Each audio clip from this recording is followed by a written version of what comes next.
sturdy gun safe that's been modified in favor of the thief. We did this because we didn't think that they would even stand a chance without modification, because you can't get a big heavy pry bar. Now this thing here is actually plow steel. You can't get big pry bars started on this safe, so we ground a place for a big pry bar. And I know that's cheating, but we wanted to give the thief a little bit of help.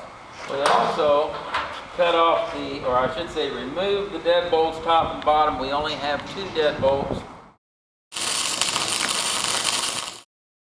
Bob, how much do you weigh? 265. And Steve? 170. So we're putting a lot of weight on this 5-foot pry bar. And this is a pry bar that the railroad company used to use.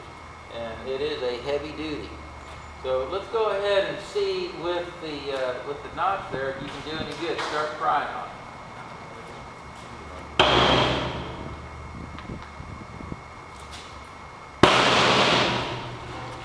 Well, it's snapped shut.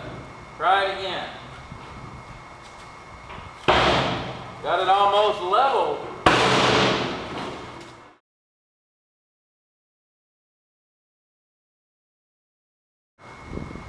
This is going to be a little harder than I thought even to demonstrate this. We've got a pry bar here. I'm going to hammer the top of this. He's got a screwdriver. We're going to try to see if we can wedge that in there enough to where we can get the bigger pry bar with a little bit better toe hold. So let's go ahead and try.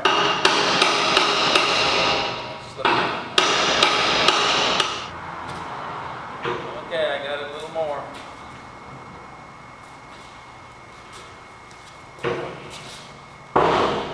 The real test is, can we get it open enough to stick one finger in? All right, I got it wedged. I got it wedged.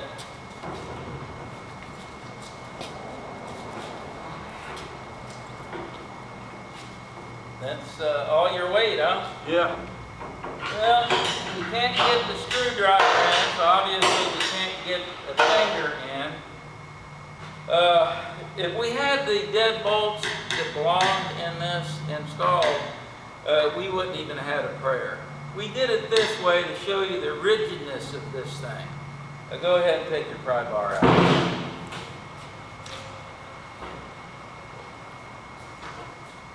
Do you see how that door laid right back in there? We're going to cut the brace off over here, put this back upright and show it to you again. But this proves that, well, how many deadbolts do you really need? We've only got 2 deadbolts holding this door shut, and we didn't have a prayer of getting it pried open. None of these welds here are straining at all. This is what you call a very rigid door. But there's a lot of heavy steel on this door. And you know, most of the time you don't see heavy steel welded to the heavier plate door on gun safes anymore. We're one of the few that still do that. But everything works fine on the locking assembly. Well, this door is going to have to be repaired, but that's okay. It did not fail, didn't even come close to failing, and well, that's a sturdy safe.